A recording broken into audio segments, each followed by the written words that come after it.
Hello student, welcome to student study point. मैं Afroz sir और आप लोगों के लिए आज साइंस का फिजिक्स का फर्स्ट चैप्टर जो है प्रकाश का परावर्तन।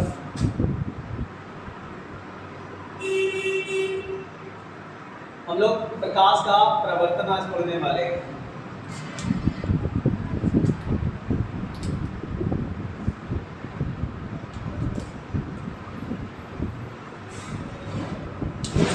चलिए सबसे पहले हम लोग जानते हैं प्रकाश।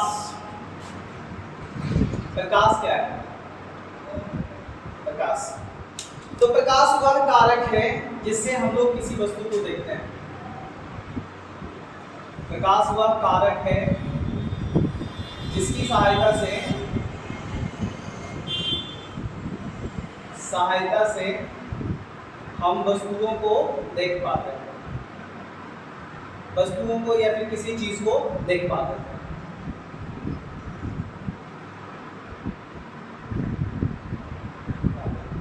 यानी कहने का मतलब हुआ कि अगर प्रकाश नहीं रहेगा तो हम किसी भी वस्तु को नहीं देख सकते हैं। और प्रकाश में ही हम लोग क्या करते हैं, वस्तुओं को देख पाते हैं। प्रकाश के गुण में अगर इसकी गुण की अगर बात किया जाए, प्रकाश को इंग्लिश में क्या कहते हैं, लाइट कहते हैं। तो प्रकाश के गुण की अगर बात किया जाए तो प्रकाश जो होता है वो हमेशा सीधी रेखा में चलेगा, सीधी रेखा में गमन करता है, सीधी रेखा में गमन करता है।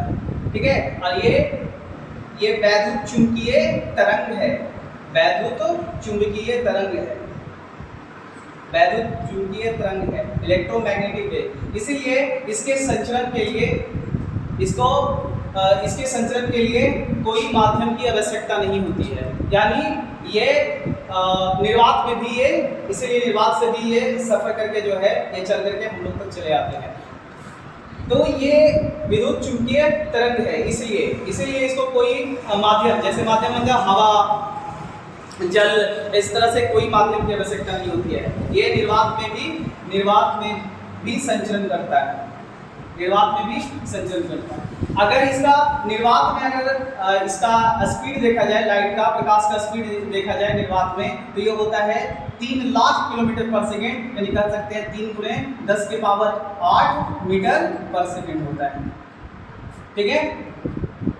अच्छा, इसका एक और नेचर होता है, वो फोटोन है ना, जिसको बोलते हैं पार्टिकल नेचर। इसका पार्टिकल नेचर भी होता है, फोटोन। कण के जैसा भी ये क्या करता है, कण के जैसा भी ये है जो बिहेव करता है। ठीक है। तो इसका कण के जैसा भी इसका क्या रहता है, व्यवहार करता है। तो ये हो गया आपका प्रकाश का गुण। अच्छा, वस्तुएं जो होती है, वस्तुएं 2 प्रकार की होती है। इसका स्रोत की मैं बात कर लूं, प्रकाश का स्रोत, तो प्रकाश का स्रोत क्या होगा, दीप्तिमान, ल्यूमिनस जिसको बोलते हैं। ठीक है। दीप्तिमान वस्तुएं जो होता है, ठीक है। और ये प्राकृतिक हो सकता है और मानव निर्मित भी हो सकता है, जैसे सूर्य, जैसे आपका बल्ब, ये सब से जो प्रकाश निकलता है, ऐसे वस्तुओं को हम लोग दीप्तिमान वस्तु कहते हैं। और एक होता है अदीप्तिमान वस्तुएं। ये क्या होता है, इससे प्रकाश नहीं निकलता है, जैसे ईंट। तो प्रकाश का स्रोत क्या है, तो प्रकाश का स्रोत जो है आपका, अगर प्राकृतिक तो आपका सूर्य हो गया। ठीक है। चंद्रमा का कोई अपना प्रकाश नहीं होता, चंद्रमा जो है सूर्य का जो प्रकाश पड़ता है उसी को ये क्या करता है, उसको ये परावर्तित करता है। ठीक है। तो हम लोग आगे देखते हैं। प्रकाश जो है, अभी हम बताएंगे प्रकाश क्या करता है। तो प्रकाश सीधी रेखा में गमन करता है, सीधी रेखा में गमन करता है, और उसका जो सबसे पतला जो रास्ता होता है, तो उसको हम लोग क्या कहते हैं, इसको ऐसे किरण की द्वारा दिखाया जाता है, और इसको हम लोग किरण कहते हैं। और किरणों के समूह को क्या कहा जाता है, तो किरणों के किरणों के समूह को क्या कहा जाता है? तो किरणें के समूह को किरण पुंज कहा जाता है। किरण पुंज कहा जाता है, कहा जाता है। और किरण पुंज जो होते हैं वो 3 तरह के होते हैं। किरण पुंज जो आपका होता है वो 3 तरह के होते हैं। एक क्या होता है? समांतर किरण पुंज, समांतर किरण पुंज, जिसको हम लोग पैरेलल बीम भी कहते हैं। समांतर किरण पुंज और जिसको हम लोग पैरेलल बीम कहते हैं। और ये क्या होता है? ये हमेशा ये जो है ये जो पैरेलल बीम होगा वो हमेशा क्या होगा? वो समांतर होगा, पैरेलल होगा। ठीक है। और जो दूर से आती है, दूर से जो प्रकाश आते हैं, दूर से जैसे सूर्य से आ रहा है, ठीक है, तो सूर्य से दूर से जो भी प्रकाश आता है उसका उसको बोलते हैं समांतर किरण पुंज। यानी उसकी किरण जो है एक दूसरे को कट नहीं करता है, काटता नहीं। ठीक है। उसके अलावा जो है समांतर किरण पुंज एक होता है समांतर किरण पुंज, एक हो गया आपका अभिसारित किरण पुंज, अभिसारित किरण पुंज, किरण पुंज। इसमें क्या होता है? इसमें सभी किरणें क्या होते हैं कि वो एक बिंदु पर आकर मिलते हैं। सभी किरणें क्या होते हैं कि वो एक बिंदु पर जाकर मिलते हैं, एक बिंदु पर जाकर मिलता है, अभिसारित होता है। इसीलिए हम लोग इसको क्या कहते हैं? इसको अभिसारित किरण पुंज कहते हैं। ठीक है। आप आगे देखिएगा इसको कि जैसे अवतल दर्पण होता है, उसके अगर सूर्य के सामने रखते हैं तो वो सारा किरणों को परिवर्तित करके एक बिंदु पर अभिसारित कर देता है। तो ऐसे जो प्राप्त होता है उसको अभिसारित किरण पुंज कहते हैं। एक होता है आपका अपसारित किरण पुंज, अपसारित किरण पुंज, अपसारित किरण पुंज। अपसारित किरण पुंज कैसे होता है? जैसे आपका जो टॉर्च हो गया, तो टॉर्च से क्या देखते हैं कि एक बिंदु स्रोत से निकल के प्रकाश क्या होता है? एक बिंदु स्रोत से प्रकाश निकल करके फैलता चला जाता है, एक बिंदु स्रोत से प्रकाश निकल करके फैलता चला जाता है।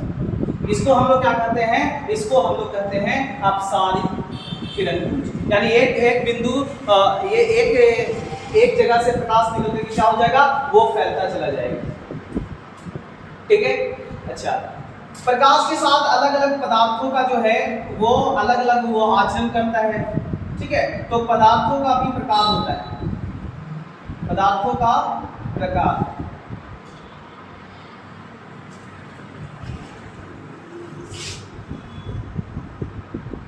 पदार्थों का प्रकार होता है।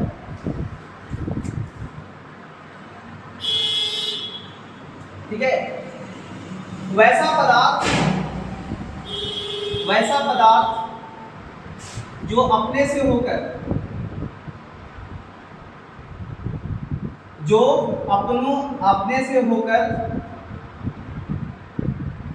प्रकाश को पार होने देता है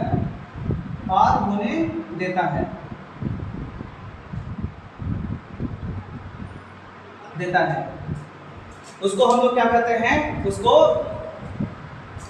ट्रांसपेरेंट कहा जाता है। उसको ट्रांसपेरेंट यानी पारदर्शी कहा जाता है,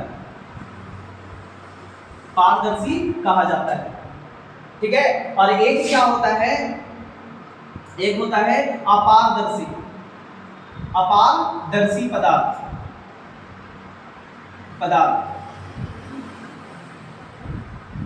अपारदर्शी पदार्थ में क्या होता है कि ये जो है अपने से होकर प्रकाश को पार नहीं होने देता है, यानी उससे होकर उस वैसे पदार्थ को से होकर प्रकाश पार नहीं करता है, जिसको अपारदर्शी कहते हैं। प्रकाश पार नहीं करता है। और एक होता है पारभासी पदार्थ। एक क्या होता है? एक होता है आपका पारभासी।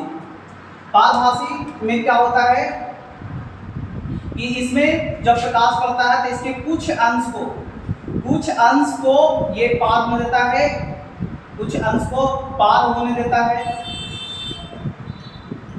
है और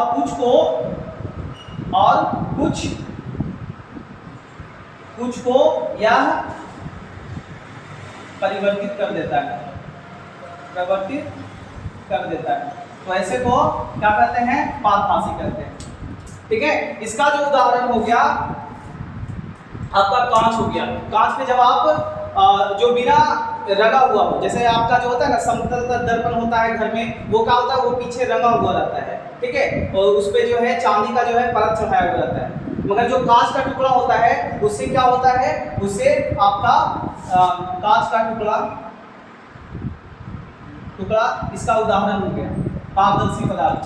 अपारदर्शी क्या है, इसमें क्या होता है कि पारदर्शी में जब इस पे लाइट पड़ता है, जब प्रकाश पड़ता है तो पार कर जाता है। देखिए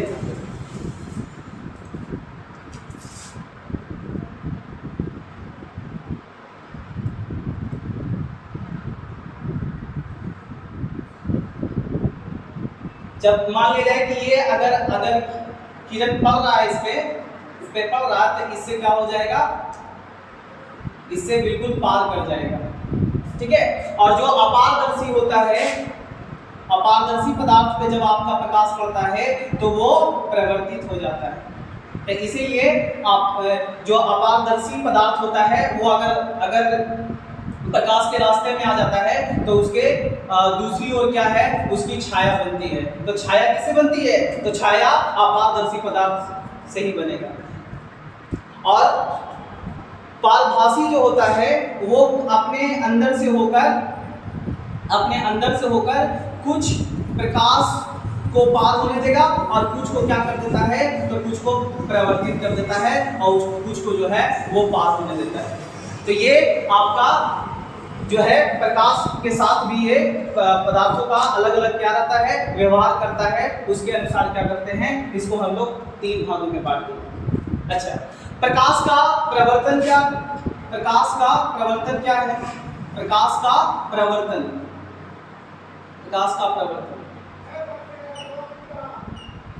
जब प्रकाश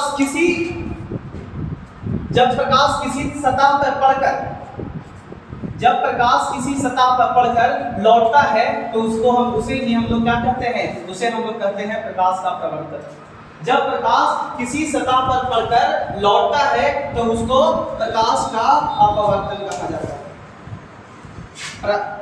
और जो सतह जितना चिकना रहेगा वो उससे जो है वो ज्यादा अच्छा प्रवर्तक होता है। जैसे आप लोग देखते होंगे अपने घर में समतल दर्पण, ये क्या होता है, ये पारदर्शी पदार्थ से बना होता है। जो पीछे क्या रहता है, वो रंगा हुआ रहता है, उसमें सिल्वर की परत चढ़ाई जाती है और फिर उसको रंग दिया जाता है। तो ये अच्छा प्रवर्तक होता है। जो सतह चिकना है, जैसे आपका ये बोर्ड हो गया, तो बोर्ड जो है ये आपका अच्छा प्रवर्तक, लाइट को जितना लाइट पड़ेगा उसको प्रवर्तित कर देगा क्योंकि ये चिकना है। ठीक है, तो समतल दर्पण क्या होता है, कांच का एक समतल टुकड़ा होता है और वो उसके पीछे जो है सिल्वर की परत चढ़ा दिया जाता है और वो क्या करता है, एक अच्छा प्रवर्तक होता है। तो यहाँ पे जब प्रकाश पड़ेगा, मैं किरण से दिखा रहा हूँ यहाँ पे, यानी किरण क्या होता है, वो आपके प्रकाश के रास्ते को, पथ को बताता है। ठीक है, तो ये जब ये प्रकाश पड़ेगा, जैसे प्रकाश क्या होता है तो उसमें बहुत सारे किरण रहते हैं। ठीक है, तो जब ये पड़ता है तो ये परिवर्तित हो जाता है ना, इधर से पड़ा तो इधर ही लौट गया, और इसी को हम लोग क्या कहते हैं, प्रकाश का प्रवर्तन कहते हैं। तो किसी सतह पर पड़कर प्रकाश की लौटने को ही प्रकाश का प्रवर्तन कहा जाता है। प्रकाश का प्रवर्तन कहा जाता है। ठीक है, तो हम लोग समतल दर्पण पढ़ रहे हैं, तो हम लोग समतल दर्पण देख लेते हैं। समतल दर्पण आप लोगों को आई होप कि आप लोगों को समझ में आया कि प्रकाश का प्रवर्तन क्या होता है। यानी किसी सतह पर पढ़कर जब प्रकाश लौटता है तो उसको प्रकाश का प्रवर्तन कहते हैं, है ना। और अच्छा प्रवर्तक कौन होता है? जो आपका दर्पण होता है, जो चिकना सतह होता है, ठीक है। अगर रफ रहता सतह तो ये जो है इस तरह से आपका जो है इस तरह से जो है इसमें देख रहे हैं कि रेगुलर इसका इस तरह एक ही दिशा में जो है इसका प्रवर्तन हो रहा है। मगर यही अगर रफ रहता तो इसका जो है अलग अलग दिशाओं में इसका प्रकाश का प्रवर्तन अलग अलग दिशाओं में, ठीक है। तो जो जितना अच्छा स्मूथ रहेगा, जितना चिकना रहेगा, उतना ही अच्छा वो प्रवर्तन होगा। तो समतल दर्पण क्या है? समतल दर्पण जो है ये समतल कांच का टुकड़ा होता है जिसका जो क्या होता है, जो सिल्वर की परत चढ़ाया हुआ रहता है और फिर उस पर क्या रहता है कि कलर कर दिया जाता है, रंग चढ़ा दिया जाता है उस पर, ठीक है। तो समतल दर्पण क्या होता है? इसको हम लोग जिसमें हम लोग अपने चेहरे को देखते हैं। अब ये समतल दर्पण जो है, अब इसमें देखिए जब ये प्रकाश पड़ेगा तो इसको क्या होगा, इससे प्रवर्तित होगा। अब देखिए इससे कुछ रिलेटेड हम लोग इससे संबंधित जो है हम लोग कुछ जान लेते हैं। जो किरण पड़ता है ना, जो किरण दर्पण पे पड़ता है उसको हम लोग क्या करते हैं? उसको हम लोग आपतित किरण कहते हैं। आपतित किरण या तो फिर इंसिडेंट रे कहा जाता है, ठीक है। और जिस बिंदु पर ये पड़ता है उसको हम लोग क्या कहते हैं? आपतन बिंदु कहते हैं। आपतन बिंदु कहते हैं। और जो ये आपतित किरण जो पड़ करके लौटेगा तो इसको क्या कहते हैं? इसको हम लोग परावर्तित किरण कहते हैं। परावर्तित किरण कहते हैं, ठीक है। और इस पर जो हम लोग लंब खींचते हैं, इसको हम लोग क्या बोलते हैं? इसको हम लोग अभिलंब बोलते हैं। इसको हम लोग अभिलंब कहते हैं। तो आपतित किरण और अभिलंब के बीच का जो कोण बनता है, उसको हम लोग क्या कहते हैं? उसको हम लोग कहते हैं आपतन कोण। आपतन कोण, ठीक है। और इसको आई से सूचित करते हैं। और जो अभिलंब और परावर्तित किरण के बीच का जो कोण बनता है उसको आर से डिनोट करते हैं, आर से लिखते हैं और इसको कहते हैं क्या? परावर्तन कोण। परावर्तन कोण। अच्छा, आप लोग जान जाइए कि ये जो है प्रकाश के परावर्तन के नियम होते हैं। जब ये प्रकाश की कोई किरण पड़ता है तो एक नियम का पालन करते हुए ही लौटता है, जिसको हम लोग क्या कहते हैं? प्रकाश का परावर्तन का नियम कहते हैं। और ये प्रकाश के परावर्तन के दो नियम होते हैं। प्रकाश के परावर्तन के दो नियम होते हैं। दो नियम होते हैं। पहला आपतित किरण, इसको नाम दे दीजिए आप ए, और जो जिसमें गिरा ओ, और जो प्रवर्तित हो रहा है बीओ, ठीक है। और इसको हम यहाँ पे ए लिख देते हैं और यहाँ एन डॉट। तो प्रकाश के प्रवर्तन के कितने नियम होते हैं? तो दो नियम होते हैं। क्या होता है? आपतित किरण, आपतित किरण और आपतन बिंदु पर खींचा गया अभिलंब। आपतन बिंदु पर खींचा गया अभिलंब और परावर्तित किरण एक ही तल में होता है। एक ही तल में होता है। यानी जिस सतह पे पड़ेगा ना वहीं से तो उधर ही तो लौटेगा। इसलिए इसको हम लोग बोलते हैं कि आपतित किरण। यहाँ पे आपतित किरण हो गया तो एओ आपतित किरण हो गया। और ओ बी क्या हो गया आपका? ओ बी जो है वो परावर्तित किरण हो गया। और यहाँ पर जो लंब खींचे हैं आपतन बिंदु से उसको हम लोग अभिलंब कहते हैं। तो आपतित किरण आपतन बिंदु पर खींचा गया अभिलंब और परावर्तित किरण सब क्या होता है? एक ही तल में होता है। और क्या होगा? आपतन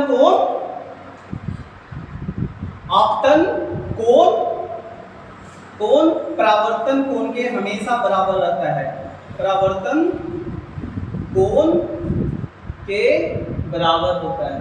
आपतन कोण प्रवर्तन कोण के बराबर होता है। ठीक है, इसको याद करने की भी आवश्यकता है, एग्जाम में भी पूछ लेता है कि कितने नियम होते हैं ऑब्जेक्टिव में, या तो फिर बोल देता है कि प्रकाश के प्रवर्तन का नियम को लिखे।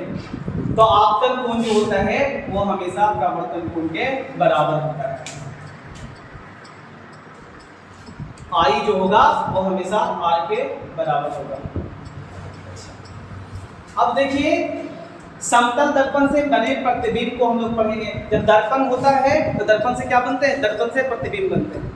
तो दर्पण से प्रतिबिंब, तो देखिए प्रतिबिंब जो होते हैं कैसे बनता है प्रतिबिंब, प्रतिबिंब कैसे बनता है, तो प्रतिबिंब जो है जब किसी बिंदु स्रोत से प्रकाश आ रहा है तो वो अगर लौटने के बाद, जब आ रहा है तो लौटने के बाद या तो वो किरणें आपस में मिलेंगे, जब किसी बिंदु स्रोत से प्रकाश निकलता है तो बहुत सारी किरणें निकलती है, तो जब और प्रतिबिंब बनने के लिए कम से कम तो 2 किरणें जरूर होनी चाहिए। तो जब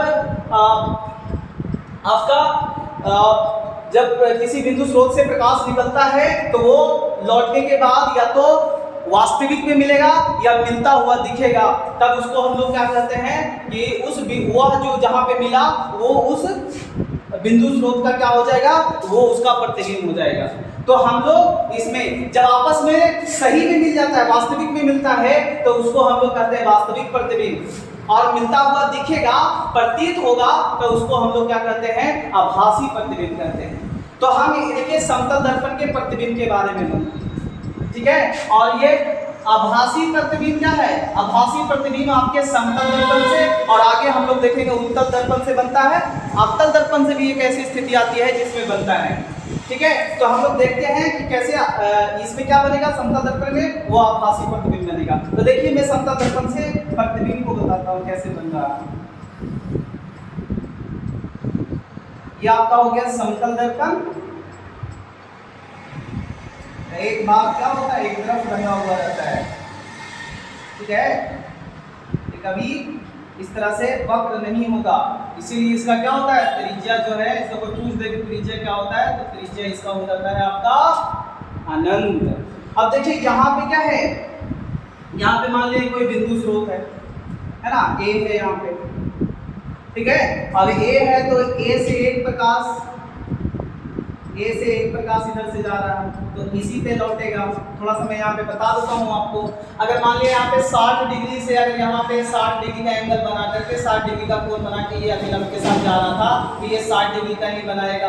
अगर मान लो कि अगर यही 90 डिग्री का बनाते हुए जाता है ना, बिल्कुल अभिलंब पे गिरता है ना, तो 90 डिग्री का अगर अभिलंब पे गिरता तो कितना बनता, इसका जो आपतन कोण है वो कितना बनता है 90, तो इसका परावर्तन कोण भी कितना हो जाता है 90। तो जिस रास्ते से जा रहा था उसी रास्ते पे क्या होता है, ये उसी रास्ते से वापस लौट जाता है।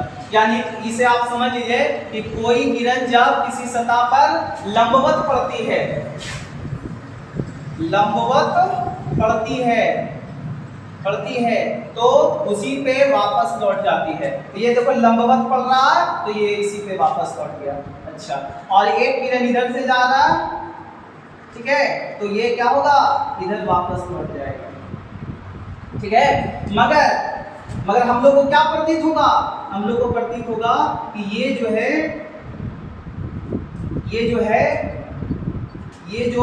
जो किरण आ रहा है ये यहाँ से आ रहा है, एक ऐस से, ठीक है। और ये वाला जो है कहाँ से आ रहा है, तो इस यहाँ से आ रहा है। क्योंकि ये वास्तविक किरण नहीं है इसीलिए इसको हम लोग टूटा हुआ रेखा से दिखाते हैं, ठीक है। तो ये क्या कहेंगे, ए डैश जो है वो ए का प्रतिबिंब बना है। तो देखिए यहाँ पे किरण जो है इधर से इधर ही लौट गया, इधर से इधर लेट गया, यानी वास्तविक में इधर से नहीं आ रहा है, इसीलिए हम कह सकते हैं कि ए का जो है यहाँ पे आभासी प्रतिबिंब बना है। अच्छा, अगर कोई वस्तु जो है अगर और बड़ा होता, लंबवत होता, तो कैसे, जैसे यहाँ पे मान लीजिए बी, ठीक है, तो ये इधर से जाता तो इसी दिशा में लौट जाता, और बड़ा कर देते हैं, ठीक है। और ये इधर से जाता तो यहाँ लौट आता। तो हमें क्या लगता, ये जो है ये बी डैश से आ रहा है और ये जो है यहाँ से आ रहा है, तो ए बी का प्रतिबिंब क्या बन जाता है आपका, ये ऊंचाई है इसका वस्तु का, तो इसका हाइट भी हो जाता है। ये आभासी है, इसीलिए हम लोग इसको क्या करेंगे, उल्टा हुआ रेखा से दिखाएंगे, है ना। तो जहां देखिएगा कि प्रतीत हो रहा है मिलता हुआ, तो ऐसे प्रतिबिंब क्या है, कैसे बनेंगे, आभासी बनेगा। इसको आभासी प्रतिबिंब कहेंगे, आभासी प्रतिबिंब। और ये हमेशा क्या होता है, आभासी, सीधा होता है। और इसको किसी पर्दे पर, है ना, किसी पर्दे पर नहीं उतार सकते, क्योंकि ये क्या है, इधर किरण है ही नहीं है, तो इसको हम कैसे पर्दे पर उतार सकते हैं, तो इसे पर्दे पर नहीं उतारा जा सकता है, ठीक है। अच्छा, और देख लेते हैं समतल दर्पण के बारे में, आज पूरा कंप्लीट कर लेते हैं हम लोग, उसके बाद आगे गोलीय दर्पण को पढ़ेंगे हम लोग। अच्छा देखिए, समतल दर्पण से कितना प्रतिबिंब बनेगा, जैसे आप सैलून में जाते हैं ना, अगर इधर इस तरह से अगर दो समतल दर्पण अगर लगा हुआ रहे, एक आगे और एक इधर समांतर रहे, तो इसके बीच बोलेंगे, दो समतल के बीच कितना कोण बना, तो आप क्या हो जाएगा, इसका कोण कितना बना, तो इनफाइनाइट, है ना, अनंत बना, ठीक है। तो इसका प्रतिबिंबों की संख्या निकालने के लिए कि कितना प्रतिबिंब बनेगा, तब प्रतिबिंबों की संख्या निकालने के लिए एक फॉर्मूला आप लोग याद रखिएगा। वो फॉर्मूला क्या है, उसमें 360 और बाई थीटा हो जाता है, ठीक है। अगर सम संख्या रहेगा तो उसमें से एक घटा लेंगे, सम संख्या रहेगा तो उसमें से एक घटा लेते हैं, और विषम संख्या रहेगा तो नहीं रहेगा। अब समझ जाओ कि दो, अगर दो घर में ले लीजिए आप, क्या, दो समतल दर्पण, और उसको इस तरह से, है ना, 90 डिग्री का कोण बनाते हुए रखिए। आपसे अगर पूछा जाए कि 90 डिग्री का कोण बना रहा है, तो आपसे पूछा जाए कि कितना प्रतिबिंबों की संख्या होगी, तो कैसे निकालिएगा, प्रतिबिंबों की संख्या ज्ञात करने के लिए, प्रतिबिंबों की संख्या ज्ञात करने के लिए आप क्या करिएगा, तो 360 में 90 से 90 डिग्री, 360 का थीटा होता है, 360 में 90 से भागा दीजिए, कितना बचेगा, 4 बचेगा। तो 4 क्या है, सम संख्या, तो घटा लीजिए, कितना हो गया, 4 में से 1 घटा लीजिए, बोले सम संख्या होगा तो 1 घटा लीजिए, कितना प्रतिबिंबों की संख्या, 3 बनेगा इसके बीच, ठीक है। सम संख्या रहेगा तो घटा लीजिएगा, भी सम संख्या रहेगा तो वही हो जाएगा, ठीक है। अब जो ये प्रतिबिंब बना है समतल दर्पण से, उसके गुण को हम लोग देख लेते हैं, उसके गुण को देख लेते हैं।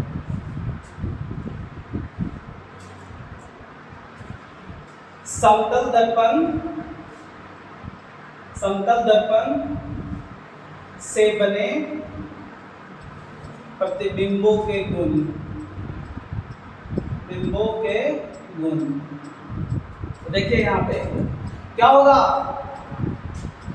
यहाँ पे जितना दूरी पर आप वस्तु रखे हैं, जैसे मान लीजिए इधर, मान लीजिए इधर 10 है ना सेंटीमीटर पे रखे हैं, वही समतल दर्पण के सामने वस्तु को है ना, तो उसका प्रतिबिंब क्या बनेगा, पीछे 10 मीटर की दूरी पर ही बने, 10 सेंटीमीटर की दूरी पर ही बनेगा, है ना।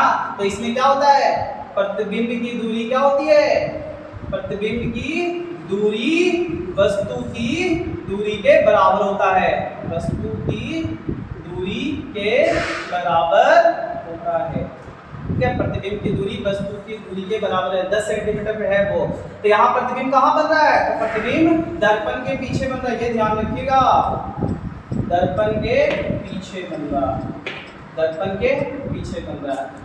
कितना दर्पण के पीछे बनेगा, जितना वस्तु को दर्पण के आगे रखते हैं उतना ही दर्पण के ये पीछे बनेगा।